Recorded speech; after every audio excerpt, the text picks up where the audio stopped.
And welcome into another edition of the Garbage Goal podcast powered by Orlando Lacrosse Report. I'm Patrick Moore, along with, well, I guess he's my host, Colin Turner. Episode And 5. That's what I'm bringing to the table. Episode 5. episode 5, there we go. And we are thrilled you're joining us again. Thanks for subscribing on Apple, Spotify, and also YouTube. And we're so awesome, just thrilled to have our guest today. Mr. Sergio Salcido is with us, and big slow clap for Sergio. He is a Winter Park High School graduate. He's a Syracuse University graduate. He has also played professional lacrosse. He has a long list of accolades that come from the lacrosse community, and we're so fortunate to have him here tonight with us, and excited about talking about high school lacrosse, college lacrosse, and his experience living in Florida, playing at Syracuse, and all those things. So if you haven't heard of Sergio Salcido, you probably have been playing lacrosse for 5 minutes or living under a rock. Not paying attention. Or just not paying attention.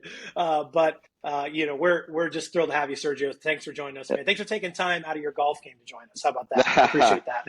Appreciate you guys for having me, and happy to help. It's been awesome seeing this stuff, so thrilled, but even better seeing you guys. It's been a while, so. So we're fortunate to call Sergio a friend, and I do have to say I've been really fortunate to get to know you over the last handful of years through my sons, and quite literally, I've sat in my front yard and watched you train kids on the field right in front of my house. And then of course, you being a Winter Park High School alum, and my kids went and played there, and Colin played there as well. Or at least that's what people say, is Colin played there.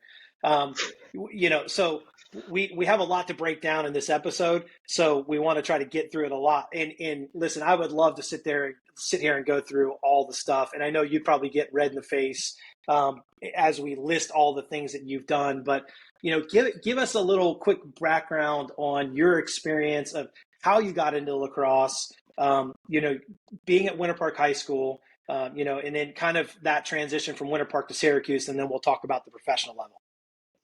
So quick story, the first lacrosse experience I had, actually my neighbor across the street was Rob Graham. He graduated from Winter Park High School in 2003 or 6, I believe. 06. He was 06 grad. And pretty simple. He was a Virginia family, moved down. He was probably one of the only few that knew lacrosse in the neighborhood, had a lacrosse net in his front yard, which is pretty rare back in, 1995, 96, 97. I was 3-4 years old.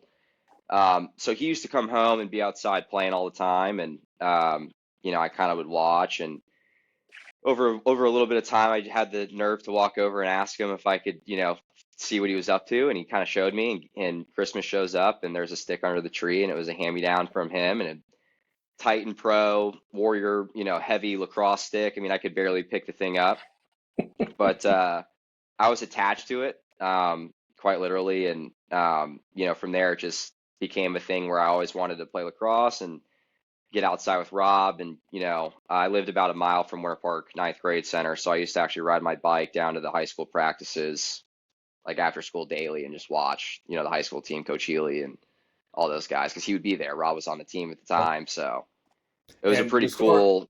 The story was you shagged balls at 8 years old for almost every practice, is what Ryan told us. Yeah, it's not a lie. I mean, my mom's number one rule was got to get your homework done. So I'd be in the car. I'd be sitting in the car leaving St. James, downtown Orlando. I'd be knocking out, class 1 for the night, and then that was kind of my ticket to get on the bike and get down to the field, watch practice. Sun would go down. I had to be back before sundown.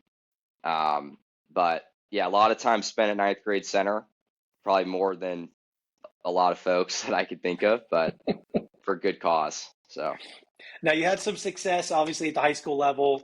Talk about your experience playing at Winter Park High School, just kind of encapsulating those teams, that experience. And then, I was, as I was going through and prepping for our interview, our podcast here, talk about how that recruiting, or your experience of recruiting, how that happened with Syracuse, because it's interesting. Yeah, so Winter Park High School, I mean, it was the best lacrosse experience for me. Growing up it was always Winter Park, St. Andrews, Bishop Moore, Gulliver Prep. Those are like the four powerhouse teams every year in the finals. So I wanted to be a Wildcat since I was a kid, and being able to play for Coach Healy for my last season was pretty darn cool. I played for another former Wildcat, Andy Sinclair, for 3 seasons before that. But it was for us. We started fourth grade, so the kids I played with fourth grade, that same as your boys. I mean, it was the same environment where we played from fourth grade all the way through on the same teams, same practices, riding a practice together, carpooling together. High school through going through Winter Park, trying to beat Lake Highland every year. They were starting to get pretty good and competitive. And we laugh now because we're all friends. But if you think about if zoning was a little different, or private school wasn't local, all of those kids, the Rotatori brothers, the St. Laurents, I mean, gosh, there's a long list of studs that played Division I lacrosse too that would be Wildcats. So you're literally just poking the bear right now. Yeah, I 100% agree with you. The teams that we could have, but we're not going to go down that path, Sergio. Let's keep it where we're going. That's the way it is. So it was awesome. I'm fortunate for that. And then recruiting, there wasn't much recruiting. It was, if you wanted to play Division I lacrosse and you were in Florida, you had two routes. You either you invited to Jake Reed's Nike Blue Chip, which was the top 105 players in the country per class, so junior and seniors. It was up at UMBC in Maryland. It was a 4-day event, two sessions a day. You get an intro with your team. They put you in an offense, and you scrimmage live, college offensive sets, riding, clearing scenarios, and college. I mean, it was. I went my junior year. It was dawning. You walk onto the field, and it's Dave Petramala, Coach Bresci, Coach Danowski, Coach Desco, all the Division II and III schools, the whole sideline's covered, and you're like, whoa, they're here. They have a list of kids are here to see now. So for me, that's when my dad laughs. The first rep, I actually fell on my face. I split dodge a kid and fell on my face. Dropped the ball, turned it over. He cracks up to this day. He's like, yeah, you probably won't remember. I remember it very well. But that was one route, and the other route, we didn't have travel lacrosse. Believe it or not, out-of-state lacrosse started in sixth grade for me. It was the Florida Possums, Tom West, and a couple others started it. Jake and Jesse Bernhardt were on the U19 team. I was on the U15 team. We were the first U15, U17, U19 to go out of state to get a Gate Cup. Got smoked by all the teams. The U19 actually ended up winning it, which was like insane. But you had Jake, Jesse Bernhardt, Thomas Apple, BJ Neller. I mean, you had some Mike Von Comica played at Salisbury. Some killers on that team.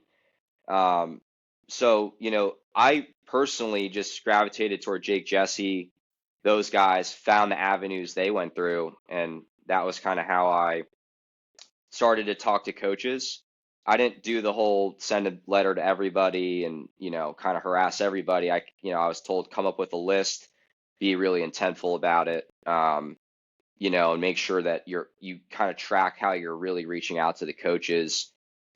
Visit them even during a period where you're allowed to without, an appointment, and let them know you stopped by. Leave them something at the secretary's desk to give to the head coach. Stuff like that we would do on trips when I was with my family a lot.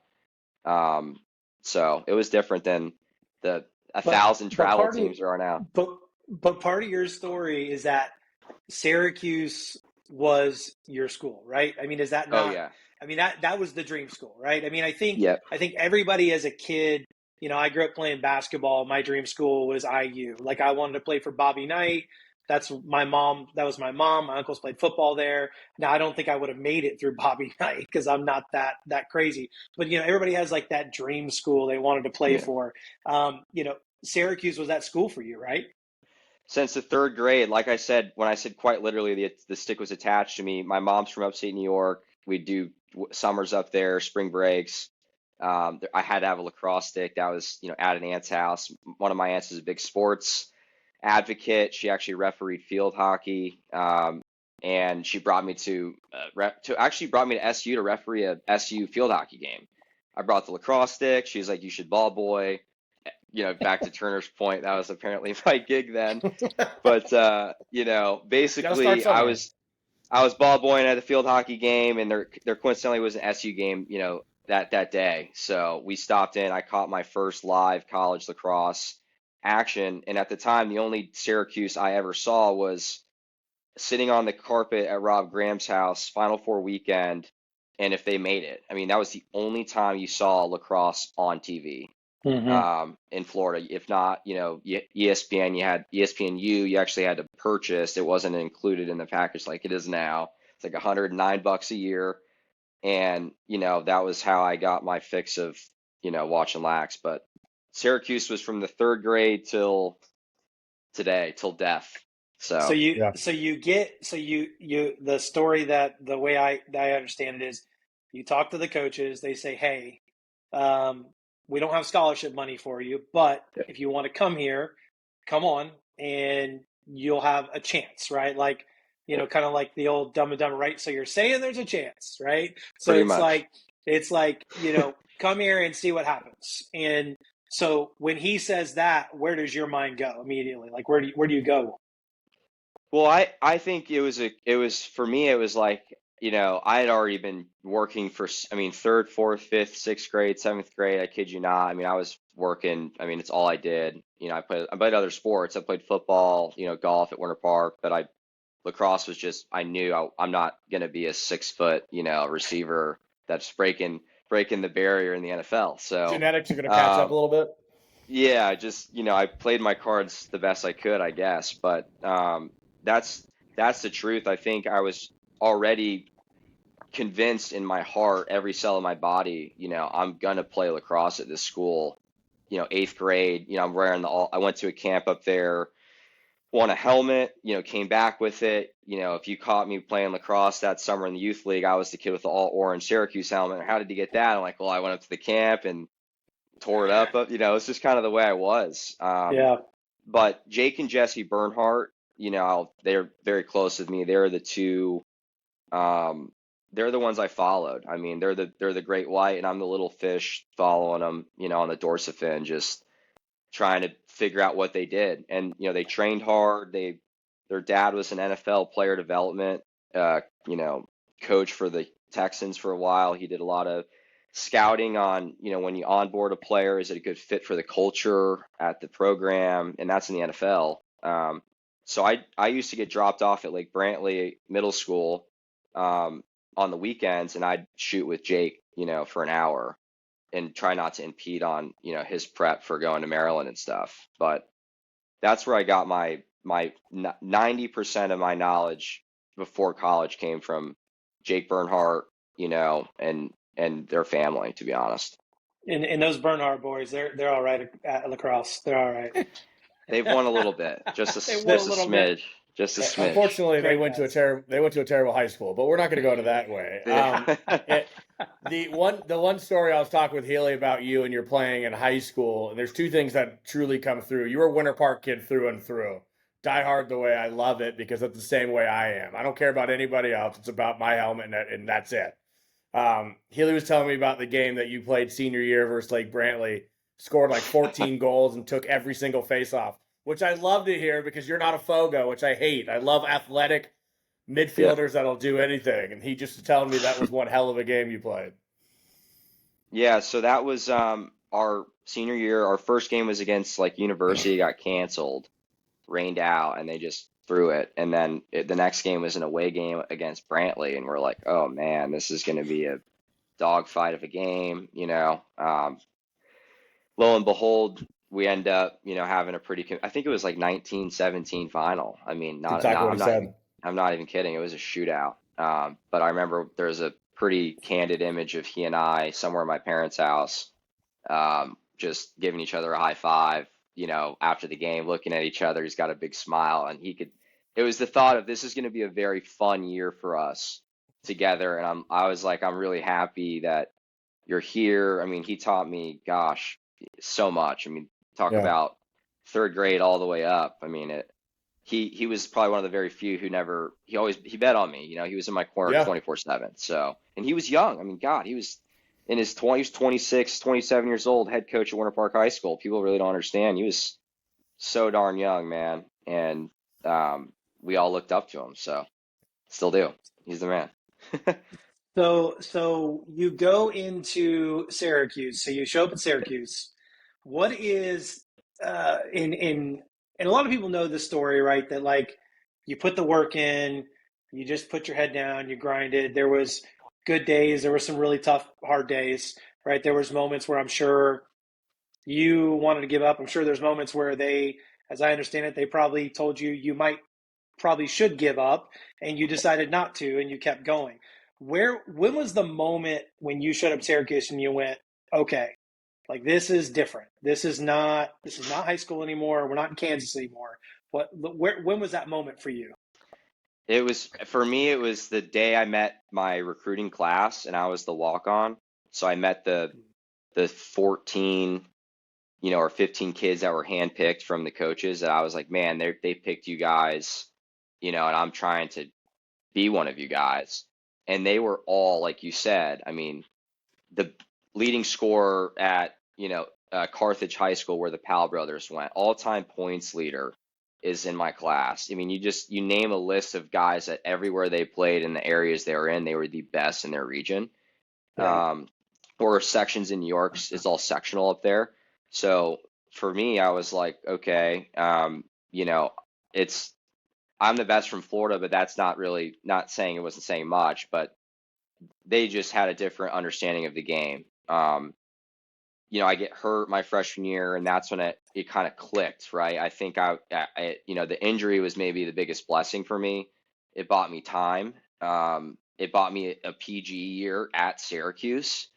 In theory, is how my family and I kind of look back on it. It's like, man, I had that first year to be on the team. I made the team, got hurt, and now I get to basically learn from the coaching staff, watch film with them, go to their office during odd hours because I'm not required to do other stuff, and really like soak all this in.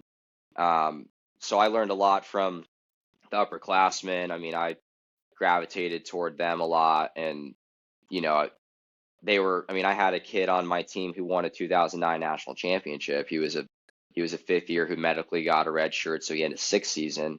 And I mean, he was 23 years old, so talk about a scary, and he He's a was one of grown those, man. you drop a pass or you take a crap shot that was like, why would you shoot that? I mean, he was the one that was like letting you know, don't ever do it again. Like, actually, don't do it.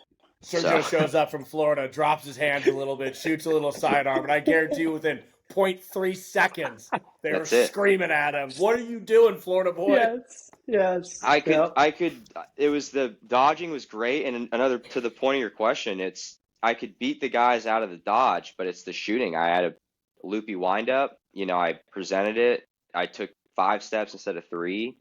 And that's the whole culmination of this. That is what separates the Division I starter from anyone else. It's Yeah. the attention to detail. And I just started to embrace that. I was like, I'm going to be the best at this drill, this drill, this drill. Every practice, I'm going to just get the best at all, become the best at all of these drills, and really listen to what the coaches are repeating often, which, they would say, XYZ, XY, it would be repetitive enough where I'd be like, all right, there's something there they really want out of us. Let's do this. And passing Well, drills, I mean, if you threw a pass at the hip, you were telling the guy, like, hey, get that up. That's how we were at. It wasn't okay to throw a pass at the hip. Like, even if the kid caught it, it was like, you do that in a game, that goes out of bounds in the fourth quarter with a minute left, we're going to have a problem. Like, it was really like that. So so it's fun. let's dig into that, because I think that this is a great way to kind of segue into something that Colin and I have a lot of conversations about. I've had conversations with other parents, other coaches. I selfishly, I can talk a little bit about it in that, one of my sons actually played 2 seasons of Division I lacrosse, and now plays Division II lacrosse, which is not shabby at all in Florida. And it's, and then I've had a second son who went through the whole recruiting process. So I think the thing, and I'm going to say this as nicely as I can to all of you parents, okay? Parents, listen up. So there's a really high probability your son is not going to play Division I lacrosse, right? Your son is probably not as good as you think they are. And there's been moments where I think my kid's pretty darn good, and then I realize he's not as good as I think he is, and that's just the reality. But from the time you played, there was a very small amount of guys that were actually playing Division I lacrosse. I mean, probably count them on like one or two hands. Now in Florida, you'll see 15-ish, maybe 20 each year that go quote unquote Division I. Very few actually pop up and play. I mean, it's not, you don't see it much. What to put it nicely, how difficult is it to play Division I lacrosse? If you're coming from Florida, how difficult is it? And I know you've been out of the game a little bit, but it's not that long ago. It hasn't changed that much. How difficult really is it? Just say it. Just be blunt about it, because I don't think people really understand how difficult it is. The easiest way I look at it when I look back, there's so many variables. Like I said at the end, like, I'm very lucky, God is good kind of thing. But in my brain, it's, you have to believe with every cell in your body that you're meant to be there and that you're gonna succeed. And you have to have confidence about what you do. That confidence comes from a lot of hours where nobody's watching you. Like, I'm at the ninth grade center and it's dark out, and I lost a game my senior year in high school, and I went and shot after. I was so mad because I wanted to win a state championship at Winter Park, so everyone knew who the best team was, so everyone knew who the best player was. And that was my goal. Like, that's how I looked at it. And, if you don't have, it's not that if people don't have it, it's, I'm very lucky my parents instilled that in me. And, I've had that as a gift. I mean, I'm young, I'm 29 years old, and I approach everything I do that way now. And I'm very lucky for that. So I pray kids make it. It's just, they have to want it more than their mom does, their dad does, more than the coaches want them to leave the school, more than, they tell you you're not going to play here, or you're not big enough, or why don't you go? My mom and dad, why don't you go to Salisbury? They were giving me the keys to the school. And I said, no, that's not what my plan is. My parents were afraid of what happens if you don't make the team at SU. What are you going to stay there for the year? Are you going to stay there for 4 years? I was like, well, the fall will come again and we'll try out again and probably make it, because I'll learn a lot from it. But my parents made me earn everything as a kid. That's the way it was. And that's the way my sister was. And it's hard. I'm not a parent. I don't know what that's like. But I'm sure it's hard as heck to not want to spoil your kid. But I think the best thing a parent can do, if your son wants to play, or daughter wants to play Division I lacrosse, see how bad they want it. Don't give them all the resources. Make them come bang on your door. I want to play on this team. I want to do this. I want coaching. I want that. And then budget your resources around it. That's what my parents did. My dad said, okay, that's funny. You're going to pay for it all? No. So pick literally, it was pick one out of state event a year in the state of New York that you want to go to. And I said, Syracuse University overnight camp. It's 3 days, 2 nights in the dorms. Coach Desco is like, and that's what I'm not lying to you. I was like, I'm going to go put myself right where I want to be. I'm not going to question it. I don't care what other kids are doing around me. That's your all's gig, not mine. And I don't think there's a mindset like that anymore. I mean, I hope there is, but there needs to be, and that's what it takes. There's not as much. I mean, it's not as much. You got to have every cell convicted of, like, I'm not gonna take no for an answer here. So it's interesting. And I'd be curious, Sergio, when you were going through this, because again, I never excelled to the level of you were getting at lacrosse. I was a D3 guy looking to go to Lynchburg until I realized how much Lynchburg College cost and how much Florida State was, and it was a very easy decision. The difference is like, you talk about going to camps. That was my favorite thing I've ever done. I went to Johns Hopkins my freshman year. I went to Duke the year after that. Skipped it actually in my summer, going into my senior year, went to another one. They don't do it anymore. And it's crazy to see, and you see it just like everyone does. It's a business now. This travel everything has taken over our leagues, and it's just, we're rolling the balls out. What are we learning? we're going and playing in the B brackets when you're paying $4,000 just to win a trophy in the summer. And we look at all of our kids, it goes, that S doesn't matter. Unless you win the state championship, that's the only thing that matters. It's the only goal that we have. And it's frustrating to see, but you're right. The parents sometimes want it more than the kids. Yeah. I mean, I it's would go to my parents and I mean, God, it was obnoxious how much. It got to the point where I cut lawns, you know, helped do chores around the house, helped people in the neighborhood with stuff. I mean, I was collecting cash as a kid. I'd go to camp, string sticks for kids at the camp. I'd bring mesh with me and run like stations, collect it, come home, ESPNU subscription bought. I'm watching Syracuse. Like, that's awesome. I mean, it's how it was. I'm lucky. So Stealing balls I from the don't, ninth grade center to sell them on the side of the. and you know, I mean, it was funny, but That's awesome. it's different now. The culture, Yeah. that's the biggest change, I think. Culture What have you change. seen, Sergio, now that you've been back in the state of Florida for the last, 4 or 5 years, really full time? What have you seen in your from your perspective, maybe a little bit on the outside looking in, although you understand what's going on because you played the sport at the highest level. What do you see happening in the state of Florida? What's the things you see like, oh, this is cool, and this is some stuff where I'm like, maybe Yeah. pump the brakes, or this isn't great.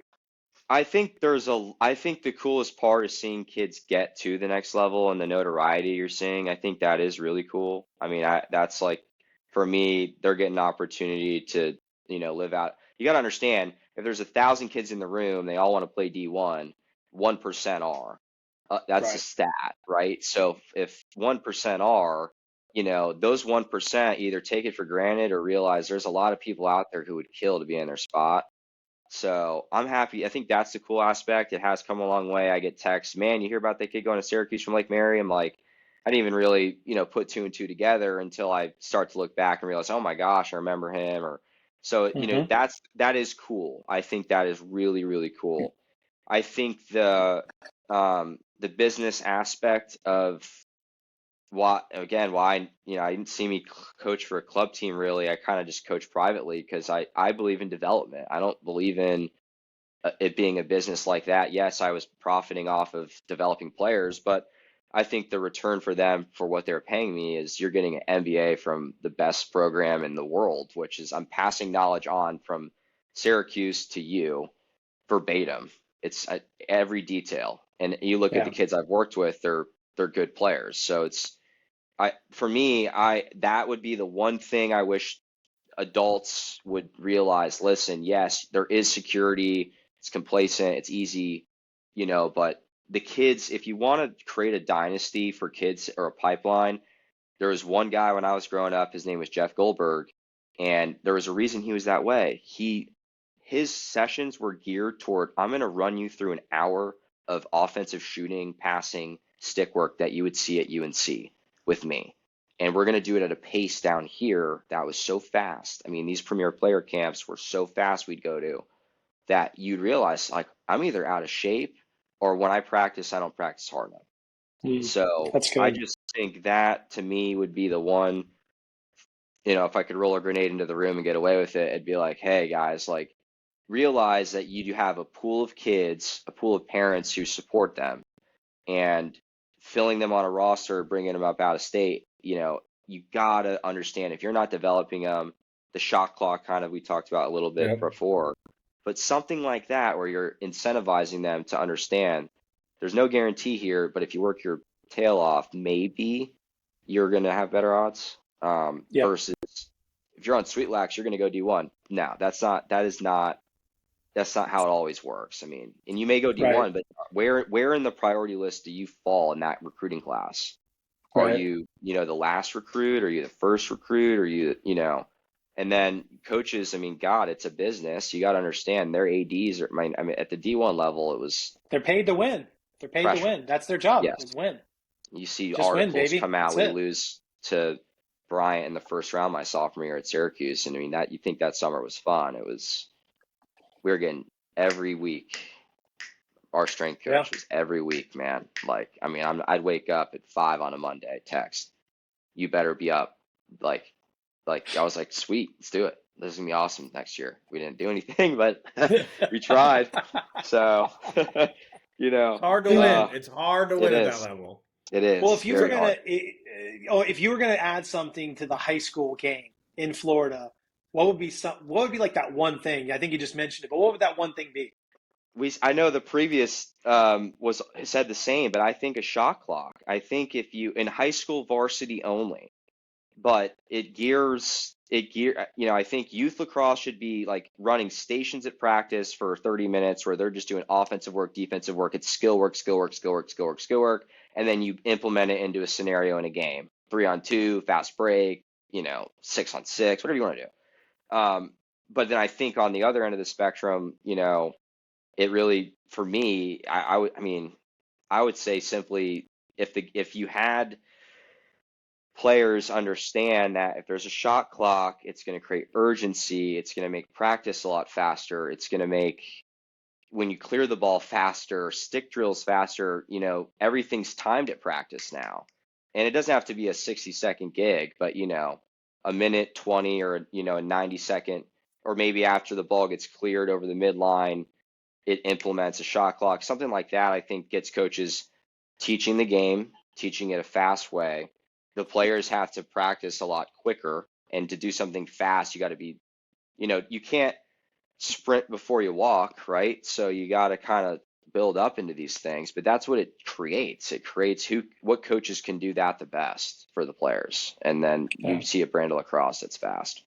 We've seen such a transition, obviously the Canadian game, small spaces, very tight windows, things like that. But we used to practice for 2 hours of practice, and we moved that to an hour and 15 of as intense and as crammed in as we can make it. And it was crazy to see how that transitioned onto the field, where there wasn't the lollygagging, the slowing of things down. Kids were just on top of everything.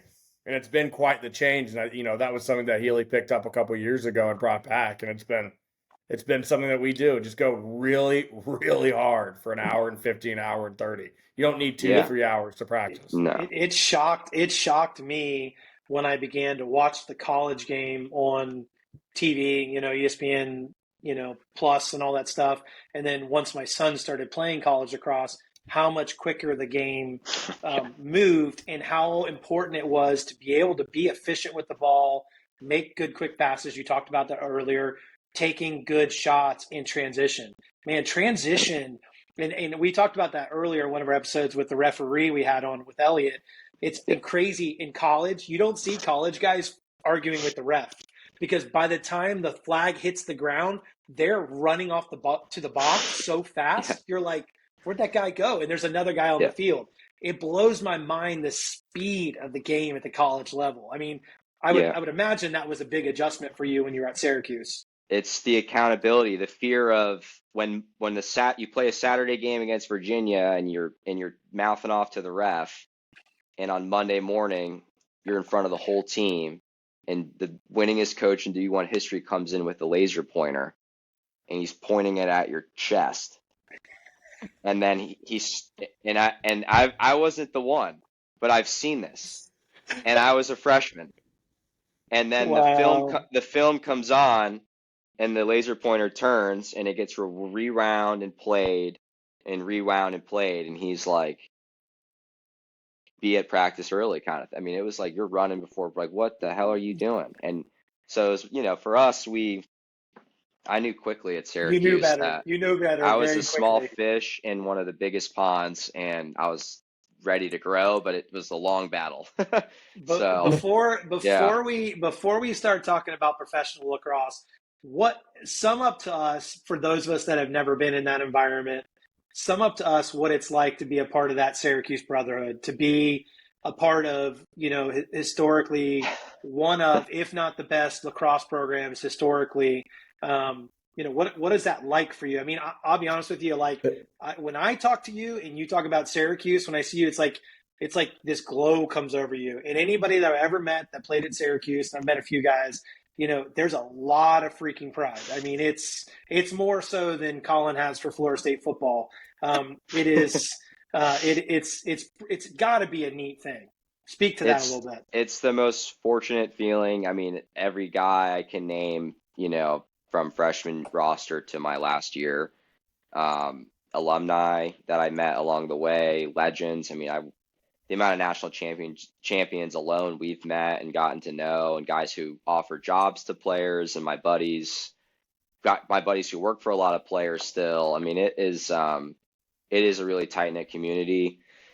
But it's a part of the culture there. I think, it's the Alabama football. When you get to Syracuse, there's one reason why you're committed to being there, and it's you want to win a national title.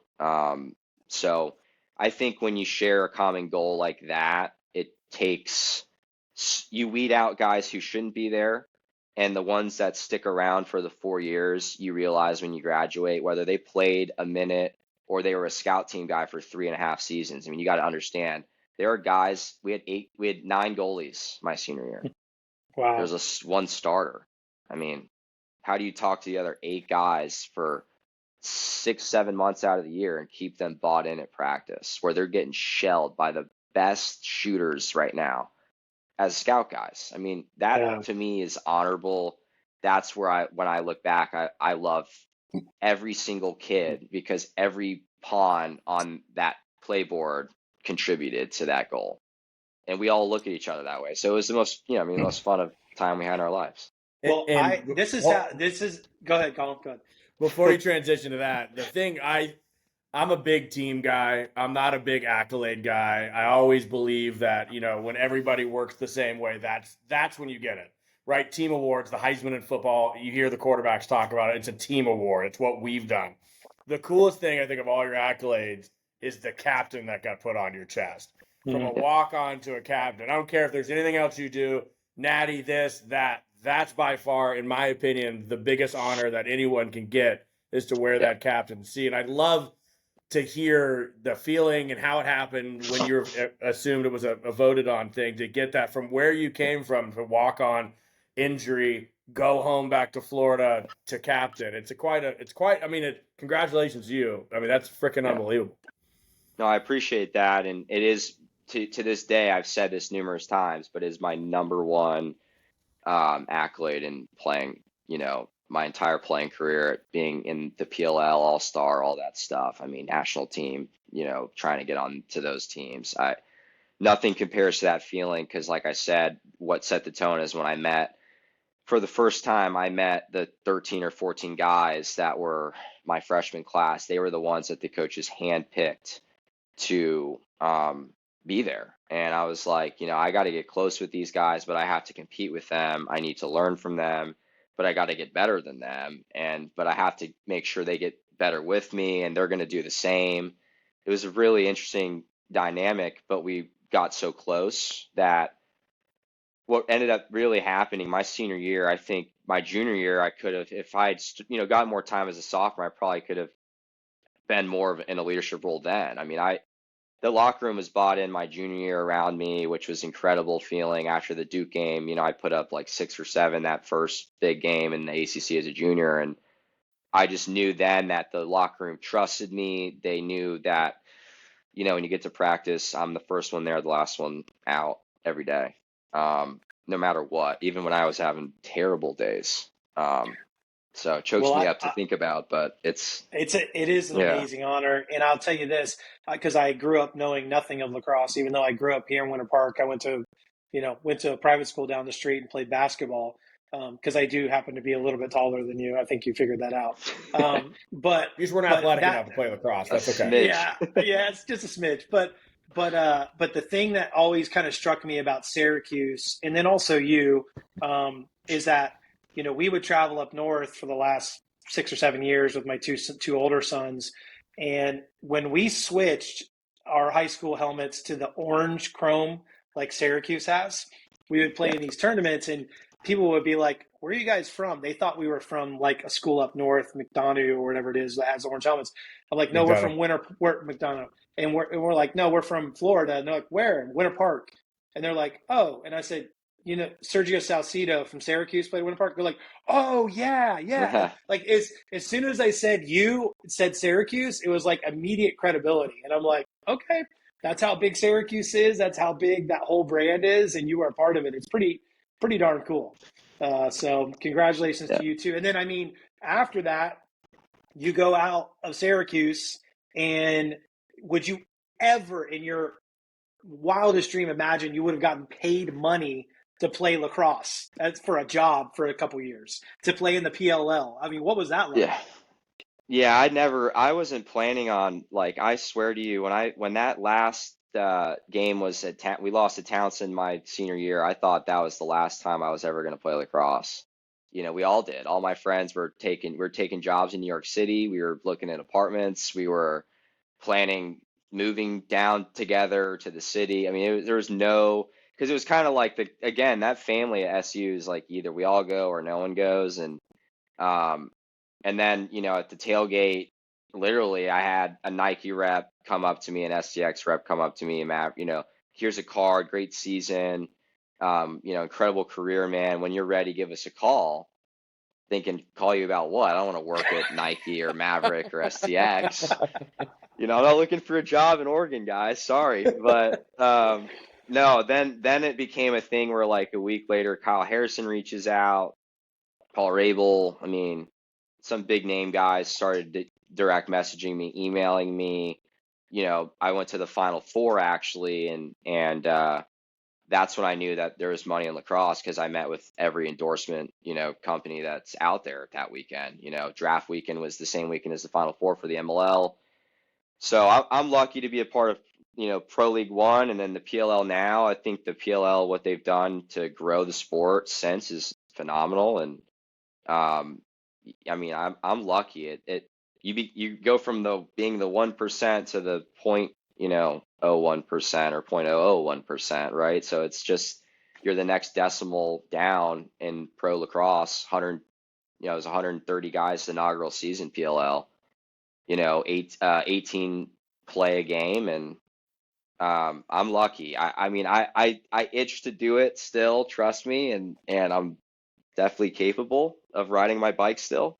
So, I will see, but for me, I can't be lucky enough for what has happened. I mean, God, I got to play after Syracuse for 5.5 seasons, almost 6 seasons. I mean, I don't know how else to describe the luck of that. I mean, Yeah, it was that was pretty darn amazing. cool, man.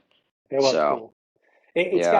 It's got to be somewhat surreal to think that people are spending their hard-earned money to buy a number 48 jersey with your name on the back. I mean, Oh gosh. I've never had Yeah. anybody put their name on the back of a shirt other than my parents, my siblings, and I gave one to Colin. He never wears it. But like no one's ever done that, and so, Yeah. and then I remember one trip we were in DC and you were playing for the Redwoods and we were playing in a tournament up there, and we went to the game and we're sitting there and I'm like going, he lives like 5 minutes down the road Yeah. from me. Like, this is Jog distance. insane. Yeah, like Yeah. this kid grew up and played at the high school my kids played at Syracuse, now is on this field on TV. It's pretty awesome, man. So Yeah. I can only imagine how surreal it is for you. So let's talk Yeah. about post high school Syracuse, MLL, PLL. What's Sergio Salcido? What do his days look like now? Is there still lacrosse in your days? Is it all golf? What are we doing now? Yeah, the golf is a good hobby. Michael Jordan plays a lot of golf, I like to say, because people like to flatter me with the golf thing. They're like, "Oh man, are you trying to play professional golf?" I was like, "If you knew what doing anything professional was like, you already know my answer." Right, So, but I don't need right. to answer that. It's flattering to say the least. But no, I like golf. It's a great hobby. It's a mental game. It's the hardest sport to conquer, I feel like. So it's all mental. I do it for fun. But I do still play lacrosse. I still coach privately. Obviously I got access to some facilities now that I can use, which has been nice for the kids. But other than that, I mean, I'm working with as many guys as I can. I talk to a lot of parents still about, avenues and what would you do with this or not? And, can we get a minute with you with our son? And it happens still. And I'm fortunate for it. I mean, I do it for free. I don't charge people now. I just want to help, be a resource. But it's been awesome. I mean, lacrosse will be a part of my life forever. So, but I'm, growing up, and it's the way life is, I guess. I don't know. If I Yeah, could go back, I would, trust me. But, Hey, if I could still play pickup basketball at the Winter Park Y, I would, but those right. days are gone. I retired 2 years ago. Yeah. So So I get it, man. I get it. I get it. I'm chilling. I'm chilling. I'm grateful, and we'll see what's next. But working a lot, and that's it, really. Work, golf, Good. travel. I've got a golden retriever who's staring at me right now, wondering why I'm talking to my computer. But I appreciate you guys. This is awesome for sure. And Yeah. Yeah. it is surreal. I've been out of it for 2 years, 2 seasons, full season. So you look back and you're like, holy cow, and when I sit, this is interesting for me because I haven't done one of these in a while, but when you get on one of these, before, the days leading up to today, I'm thinking, man, like there's a lot on the table back there, and it was a pretty cool run. And, I had so many people to thank. And, like you said, that my freshman sophomore year, there was 100 of tailgates my parents were at where I didn't see a minute on the field at Syracuse, and I was the most angry kid in the world. And my dad's like, what do you want me? You expect me to? I wanted my dad to literally like figure out if it was something like I was doing or if it just wasn't in the cards for me there. And he's like, I'm not going to go talk to the winningest coach in lacrosse history. Like, good luck, bro. You got yourself. I would love that. I would love that story. He was like, you got yourself in. We were at UNC and we lost an OT my sophomore year, and he's like, you got yourself into this. He said that to me, and I was like, you're right. Then they wanted to, send me home that exit meeting, and it was like, whoa, this could really happen. Like I could go home and have to figure out a new place to play lacrosse, and that's when for me, it was just like, all right, I'm putting double my eggs in the basket. It was fun. I wouldn't trade a single thing to date. I mean, not a single thing. So, Yeah. and guys like you, Healy, I mean, man, there's a list of people that I owe. Like we always gotta say, you gotta have a little bit of FU in you when you get into stuff like that. It's an alpha dog mentality, and you, without a doubt. That was my dad's coolest takeaway. He told me from all my career was when we had and I don't know how much time we have left, but that was the last thing that we have our senior banquet, and the coaches present, every senior class member from the prior year to the new team, and it's alumni weekend. And Coach Desco calls me up and, verbatim tells people that story, how he brought me in as a sophomore. And, he goes, because I'm such a good coach, we had to have Sergio sit down our sophomore year, and everyone starts chuckling because people knew, like, it was cutthroat. I mean, a junior got cut so I could get on the team. There's 67 show up, 54 make it every year. Whether you're a recruit or not, you get a scholarship for a year. And each year, those 13 scholarships get split. But he told the story and basically explained how he told me to kick rocks politely. He was, we know how bad you want to play here, but there's the #1 recruiting class that just came in behind you, and those kids are going to keep seeing the field. And unless you get into a different role or, somehow develop, I just don't see where in the depth chart it's going to happen. We want to be fair with you. We know a lot of coaches and places you can be, we can connect you to get you somewhere else. And I literally looked at him and laughed. I was like, Coach, I'll see you in the fall. Walked out.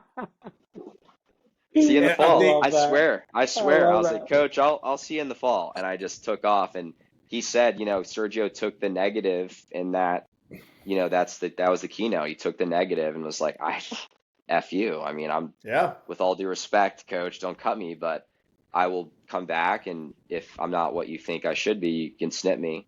But if it wasn't for Brandon Mullins, I was on the scout team. He was the #1 defender in the country. He shut down Jordan Wolfe, Joey Sankey. I mean, he lists every ACC top guy. He had him at 0 points in the first 4 games. Wow. Media comes in, says, how did you do it? And there's an article you can find on Daily Orange, but he basically says, well, there's a kid that I cover in practice every day that's probably as good, if not maybe better than some of these guys. And it feels slower out here than it does there. And he says this in the article, and my buddy, we're all sophomores. I'm in the group text, and they're like, my buddies, my class, you're starting this week, LOL. I'm like, what are you talking about? And they're like, no, I swear to God, you're going to end up starting. And the coaches started to really watch me at, play the starting defense every day. I was a scout attack. They put me in X attack, and I played X attack. I was Jordan Wolf. I was Joey Sankey. I was Matt Cavanaugh playing lefty. I had to play lefty a whole week. I mean, you wonder why I got better at lacrosse. I mean, shit. I had Brandon Mullins covering me, and I was using my weak hand. That's So, awesome. That's awesome. I think a point you just said, which needs to be talked about. There's 67 that show up. There's 57 that make it. 4. 54 there's 54 that make it. There's 54 lockers. That's it. There's no extra locker. You either get one or you don't. The key words you just said there was 13 scholarships A year, split up amongst 54. You're not going to college for free in lacrosse, boys and girls. Yeah. Oh, Mom and Dad, make sure to understand if I hear full another ride, parent, if I hear another parent tell me they got a full ride for their son to play college lacrosse, I'm going to slap them through the face, because you should ask them what the interest on the loan is. What's the interest on that loan? Because there's no full rides. Come on. I mean, I didn't get put on scholarship until I was going into my junior year. I was on 0-0. My parents were, trust me, and now you got me screaming at tailgates and Dad's forking over the bill. I look back now and I'm like, man, you really got away with more than you should have. And I'm grateful, they were patient with me. But the coaches, Coach Simmons texted me, can you stop by the office today? And I was like, oh God, what did I do now? Like, we were out over the weekend here. What happened? And I go in and he's got my scholarship letter sitting there. And I was like, no way. Awesome. He's like, yeah, we already talked to your parents. You're ready to go. I was like, oh my God. So it was wasn't a full ride. Year. Going into my junior year, I was full. My parent, I mean, gosh, I look back, I'm very lucky. They made a lot of sacrifices for me to do that. My sister too. So, well, I've met both your parents, and to say they're proud of you and of course your sister, but your experience at Syracuse would be an understatement. And I've been living that the last couple of years with my own kids. So, you'll live that one day, and Colin will too. And it is, it's something special, because even regardless, even Division I down to Division III, I don't know what the statistic is. I see it, they run some NCAA scholarship, that's or advertisement that says like, out of X amount of millions of high school athletes, only this many actually play NCAA sports, period. And it's like a small percentage. So to even get to play an NCAA sanctioned sport, Division II, Division III, Division I is such a small, and not only make a team, but actually see the field. I mean, that's another thing. I mean, how many guys have you seen and known that went to a school and never sniffed a game? I mean, never even got to wear a jersey. There were kids who could have been 3-time Division I All-Americans and just mentally couldn't get it right off the field, school, flunking out, skipping class, getting caught skipping class. Coaches are like, what? I mean, it's promoting the wrong culture, and you look at them and they transferred schools, some of them, and they succeeded. One of them, we had 2 that went. One went to Denver, won a natty. One went to Maryland, won a natty. That kid's my best friend, so I would never think negative because he's a great kid. But it is that competitive, and you don't know what can happen in an off season as far as who comes in and who's transferring, and so. Well, and going from being, because every kid that's at a Division I school was the best kid on their team. I mean, that's typically, you have a couple hotbeds, right? You have like a Calvert Hall, you have, Boys Latin, whatever, where they've got, 15 kids that are going Division I. But, typically most kids are the best kid on their team. If they're playing at an ACC school or a top 20 Division I school, they're the best kid that comes. And then they go, and every kid is as good as them or better than them. And when you're 19 years old, it's like, what do I do with this? I have to beat these guys. I have to be stronger than them. I have to go to class. I have to show up. I mean, it's almost like the confidence comes from the like I said, when no one's watching. And my coaches, we had cameras everywhere. When I left, they found footage of me, 9:30 at night, popping the lights on, carrier down, day before Duke. That's awesome. Me and one other teammate dragging a goal out, iPhone gets plugged in, concert, and we're just, yeah, we're just going to throw a concert in the dome and shoot before the game kind of thing. I mean, we'd bump in there. It was fun. So we had an indoor facility, I should say, mini dome, but yeah, so it takes a lot of that and luck and, I mean, it's many variables to get there, many Sure. variables. I can So, imagine. Well, but Sergio, man, we're thrilled to have you on the Garbage Goal podcast. Man, we could go on. There's so many things, and we're going to have you back because I would really love to dive into some more stuff. I'd love to talk a little bit more about professional lacrosse, PLL.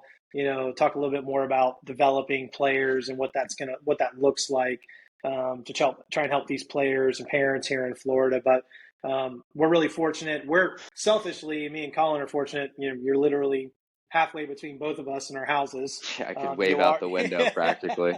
I could shoot a firework off in front of my front Hang yard. on, I'm going to come into your room right now. And of course, selfishly, because Winter Park dad, Colin played at Winter Park. You being a Winter Park guy is pretty neat. But just in general, Central Florida lacrosse kind of representing Central Florida along with the Bernhardt brothers. I feel like you and them kind of have taken on that identity of Central Florida lacrosse, and hopefully there's a new group. You definitely put us on the map. There will be, and there'll be a new group. There's some, obviously we've got some kids that have gone Division I and playing at top level. Some that are playing at the highest level. Mikey Berkman crushing it at Rollins now. Going to Syracuse, coming to Rollins. We have Caden Harshbarger who's going to be going to Carolina. Which, by the way, just really quick, you mentioned about your dad, like jokingly, like your dad going and talking to coach. I told Caden Harshbarger's dad I was going to go to the JU Carolina scrimmage on Friday and pull Coach Bresci aside and talk to him about my expectations for Harshbarger playing at Carolina. That's exactly what they want to hear. Yeah, that's exactly 100%. What they want to hear. That'll 100%. Really get you from A to Z quickly, trust me. Not even the dad, just some random dude that knows your kid. That's super helpful. Your son's goals per game will skyrocket after that conversation. Guaranteed playing time. He'll be the stud. But we appreciate what you brought to Orlando lacrosse. We're glad to call you a friend and glad that you're a part of our community. So we're going to have you back sometime soon, and we're going to talk about some more stuff. But thanks for joining us on the Garbage Goal podcast. Everybody, make sure you subscribe on Apple, YouTube, and Spotify. Thanks for listening in.